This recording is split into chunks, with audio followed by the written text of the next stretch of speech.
sorry. Hello, this is Elizabeth and Elton Greetings. Brewington with Brightside Global Trade Uh-huh. TV. And as you know, we love authors and books, and we hope that you are catching up on all your reading. We are here with author Stanley Bellan, and he's written a very interesting book about tea for time travel.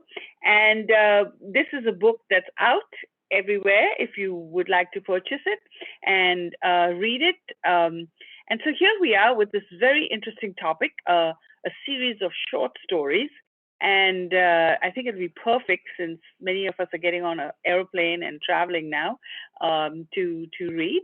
So tell us first about yourself and what prompted you to write such a book.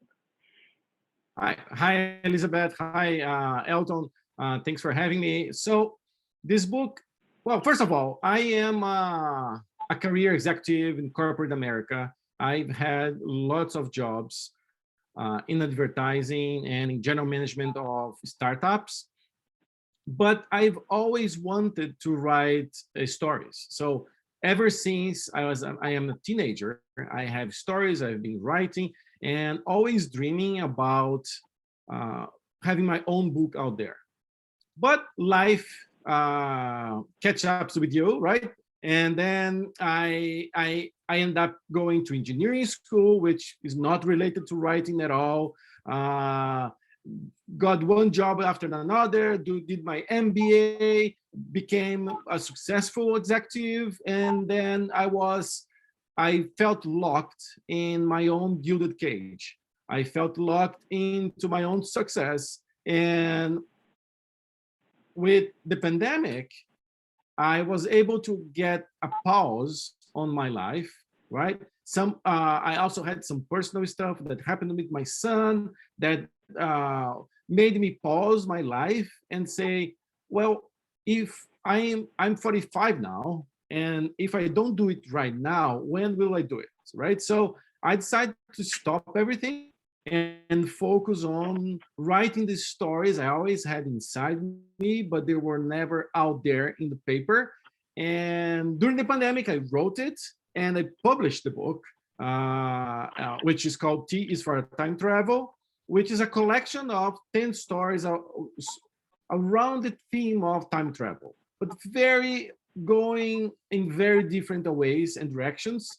And each story reads on a different subject. So some are going to the past, some go to the future, but all of them deal with myself or oneself, deal with choices, deal with how you would choose and deal with your life when things can't come your way. Fantastic. So it sounds like you take a very philosophical approach about time and a reflection and how you use that as a power for the future. And actually, I mean, if that's an accurate description, that's quite phenomenal. Because, I mean, each and every day of our lives, we're using the past of our lives to give us the philosophical foundation to build and grow a greater future. Now, is this a novelistic approach, or is it a mental health balance approach, or without reading a book, I guess I'm probing your thoughts about it. It's definitely a novelistic approach in the way that all these stories are fiction, right? And and then you see the journey of the characters. So, for instance, one character in one of the stories called Wishful Timing.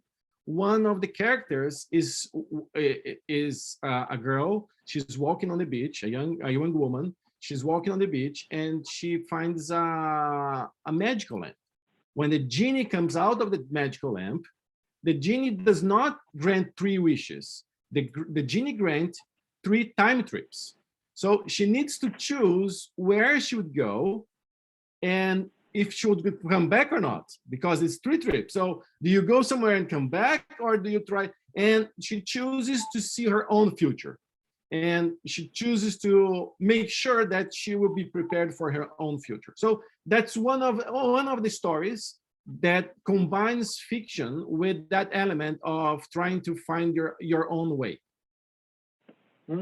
Wow, fantastic. Now, from a novelistic point of view, do you have extensions in thought about other mediums? I mean, are you looking for movie rights, or you're thinking that perhaps you could put this in another format to personify it, explore it, and cultivate it that way? Yeah, we're definitely going to do an audio version of the book, right? And we just launched, so now we want people to read the stories, want people to fall in love with the characters, want people to find out which one of the stories are their favorites, and then obviously next steps would be how we can expand that, right? Be it on web series, on the web, or movies, how to tell those stories for an ever wider audience. I see.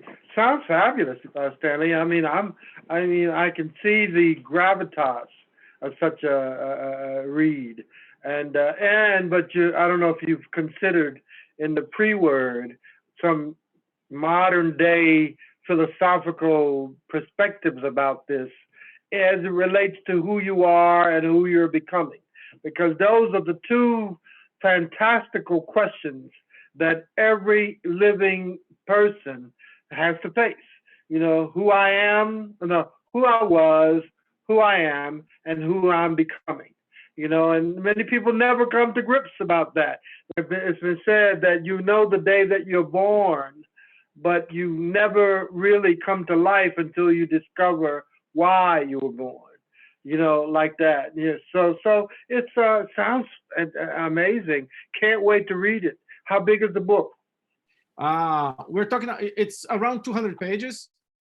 Okay. Wow, it's exciting. And what I think that is, you know, we live in a world of regret sometimes. You think, oh, I wish I had done that, I wish I had done this. And so it's interesting if you could go back in time, fix whatever that was, that regret, and then move on, you'd be a whole new person. So that's kind of interesting that you could go back, but then you know, there's always this manifestation about life that you could just reset time anytime you want. But I think this is interesting. So these. Well, let me say this in this component here. You know, some people come to look at their experiences, and many say to themselves, "Had that not been a part of my life, I would have been a better person." You know, without that.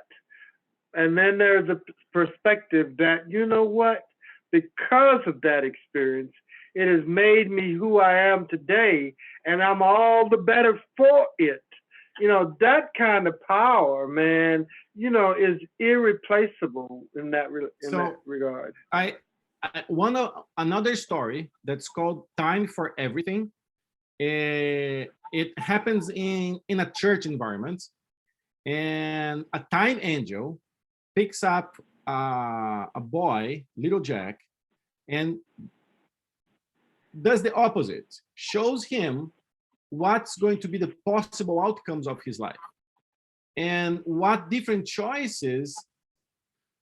would happen with him with different choices.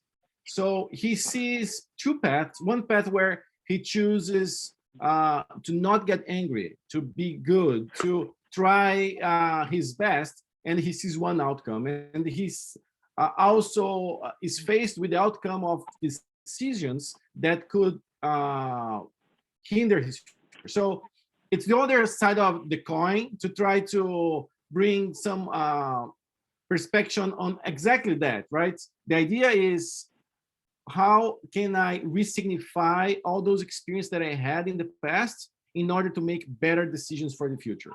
So that's that, and I won't tell the end of the story, right? But you see old Jack and his decisions. Oh, wow. So you're like a storyteller, and so you're telling all these different stories. I can't wait to read the book, and I think everybody should read this book. So it's everywhere. And do you have a website, Stanley?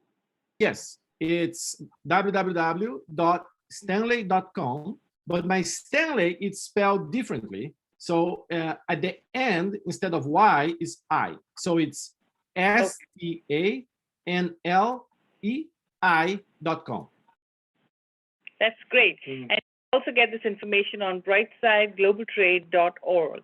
Any more questions? Yeah, Stanley, I'd encourage you to consider Brightside Global Trade TV as a